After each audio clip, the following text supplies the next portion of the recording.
సింహాచలం అప్పన్న సన్నిధిలో చోటు చేసుకున్న ఘటనకు సంబంధించి మరింత సమాచారాన్ని మా ప్రతినిధి అనురాధ అందిస్తారు.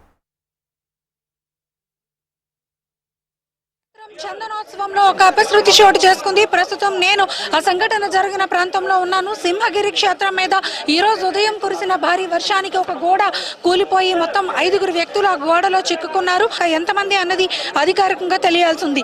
పూర్తిగా ఆ శిథిలాల కింద చిక్కుకున్న వ్యక్తులను అయితే రెస్క్యూ ఆపరేషన్ ప్రస్తుతం కొనసాగుతుంది. వాళ్ళని రక్షించే ప్రయత్నం అయితే మాత్రం ఇక్కడ ఎన్డీఆర్ఎఫ్ అయితే చేస్తున్నారు. మొత్తానికి చూసుకుంటే కనుక చాలా తీవ్రమైన అపశృతి ఘటనగా ఇది చెప్పొచ్చు. సింహాచల క్షేత్రంలో ఎప్పుడూ కూడా ఇలాంటి సంఘటనలు జరగలేదు. చందనోత్సవం రోజు ఈ ఘటన జరగడం, ఇక్కడ వ్యక్తులు మృత్యువాత పడడం అనేది నిజంగానే ఒక తీవ్రమైన విషాదంగా అందరూ భావిస్తూ ఉన్నారు. మనం చూడొచ్చు, గోడ కూలిన ఘటన అయితే మాత్రం చాలా బాధాకరం. మొత్తం శకలాలన్నీ కూడా కింద ఒక్కసారిగా కుదుటిన పడిపోయినాయి. అవన్నీ కూడా తీసే ప్రయత్నం అయితే మాత్రం ప్రస్తుతం అందరూ కూడా చేస్తూ ఉన్నారు. అయితే ఈ మొత్తం 5 తీవ్ర గాయాల పాలయ్యారు. 5 క్షతగాతులు కూడా చాలా తీవ్రమైన విషమ పరిస్థితుల్లో ఉన్నట్లుగానే ప్రస్తుతం అయితే మాత్రం తెలుస్తా ఉంది. అధికారులు కూడా ఇక్కడికి వచ్చి ప్రస్తుతం పరిస్థితిని అయితే సమీక్షిస్తూ ఉన్నారు.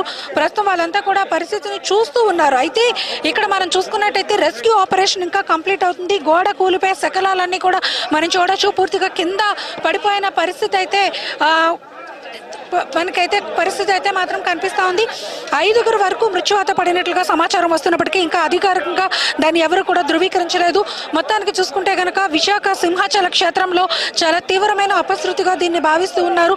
ఒక్కసారిగా భక్తుల మనోభావాలన్నీ కూడా దెబ్బతిన్న పరిస్థితి కనిపించింది.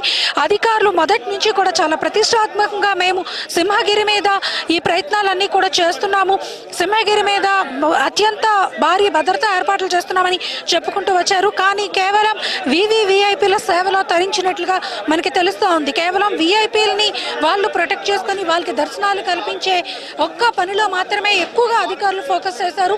టెంపుల్ చుట్టూ ఉన్న ప్రిన్సెస్ ఎలా ఉన్నాయి, వాటి యొక్క పరిస్థితులు ఏంటి అన్నది ఏమాత్రం అంచనా వేయలేకపోయారు అనేది ప్రధానంగా వినిపిస్తున్న ఆరోపణ. ఇక్కడ చూసుకుంటే కనుక టెంపుల్ దగ్గర ఇక్కడ పాత గోడలు ఏవైతే ఉన్నాయో వాటి నీటిని కూడా పరిశీలించలేదు. కేవలం చిన్నపాటి వర్షానికి 10 నిమిషాలు కురిసిన వర్షానికి గోడ కూలిపోయి దాదాపుగా మనుషులు చనిపోయిన పరిస్థితి మనకి కనిపిస్తూ ఉంది. ఎక్కడ చూసినా కూడా హాహాకారాలు వినిపిస్తున్నాయి. సింహగిరి మీద హరినామ స్మరణ వినిపించాల్సిన సమయంలో, మరి ఆధ్యాత్మిక శోభ కనిపించాల్సిన సమయంలో ఈ దుర్ఘటన జరగడం ఇది చాలా బాధాకరం అని చెప్పేసి అందరూ కూడా భావిస్తూ ఉన్నారు. నిజంగానే చాలా విషాదకరమైన ఘటన ప్రస్తుతం మనం విజువల్స్ లో చూస్తున్నాము.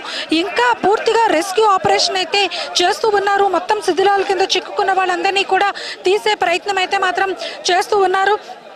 ఎక్కడికక్కడ సెక్యూరిటీ చెక్స్ మేము చేస్తున్నామని చెప్పినప్పటికీ కూడా పూర్తిగా సామాన్యులు వచ్చే మార్గాలేంటి, అవి ఎలా ఉన్నాయి, క్యూ లైన్స్ పటిష్టత ఏంటి, ఇక్కడ పూర్తిగా టెంపుల్ ప్రిన్సెస్లో ఉన్న పరిస్థితులు ఏంటి అన్నది అధికారులు ఏమాత్రం అంచనా వేయలేకపోయారు అనేది మాత్రం ప్రధానంగా వినిపిస్తున్న ఆరోపణ. ఏది ఏమైనా సింహాచల క్షేత్రంలో చందనోత్సవం రోజు ఇలాంటి ఘటన జరగడం చాలా బాధాకరం, దురదృష్టకరం. ఇదొక దుర్ఘటనగా కూడా అందరూ చెప్తున్నారు. భక్తుల మనోభావాలు అయితే దెబ్బతింటున్నాయి. ఆలయానికి ఎంతో పవిత్రంగా వచ్చిన రోజు ఈ రోజు ఇలాంటి ఘటన జరగడం, కేవలం సెక్యూరిటీ కోసం నిలబడిన వ్యక్తులు అలాగే భక్తులు మృత్యువాత పడడం అనేది బాధాకరం అని చెప్పేసి అని అంటున్నారు. చూడాలి మరి దీని మీద అధికారులు ఏం సమాధానం చెప్తారు అన్నది మాత్రం చూడాల్సింది. మొత్తానికి చూసుకుంటే కనుక ఇంకా రెస్క్యూ ఆపరేషన్ అయితే మాత్రం కంప్లీట్ అవుతూ ఉంది.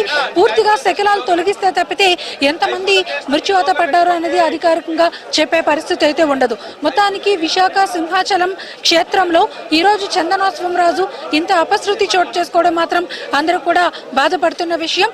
ఇంకా రెస్క్యూ అయితే కంప్లీట్ అవుతుంది. చూడాలి రెస్క్యూ కంప్లీట్ అయినప్పటికీ ఇంకా ఎలాంటి పరిస్థితులు, ఎలాంటి పరిణామాలు ఉంటాయనేది. వీడియో జర్నలిస్ట్ అనిల్తో అనురాధ, HM TV, సింహాచల క్షేత్రం నుంచి.